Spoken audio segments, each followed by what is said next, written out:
زبور کی کتاب اس کا 19واں باب، مخلوقات میں خدا کا جلال۔ آسمان خدا کا جلال ظاہر کرتا ہے اور فضا اس کی دستکاری دکھاتی ہے۔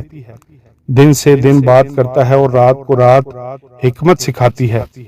نہ بولنا ہے، نہ کلام، نہ ان کی آواز سنائی دیتی ہے۔ ان کا سر ساری زمین پر اور ان کا کلام دنیا کی انتہا تک پہنچا ہے۔ اس نے آفتاب کے لیے ان میں خیمہ لگایا ہے، جو دلہے کی مانند اپنے خلوت خانہ سے نکلتا ہے اور پہلوان کی طرح اپنی دوڑ میں دوڑنے کو خوش ہے۔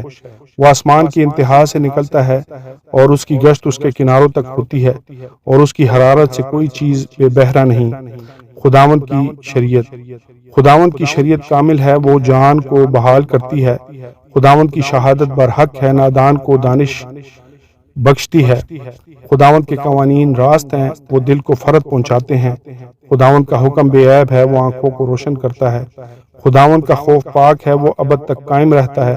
خداوند کے احکام برحق اور بالکل راست ہیں، وہ سونے سے بلکہ بہت کندن سے زیادہ پسندیدہ ہیں، وہ شہد سے بلکہ چھتے کے ٹپکوں سے بھی شریع ہیں۔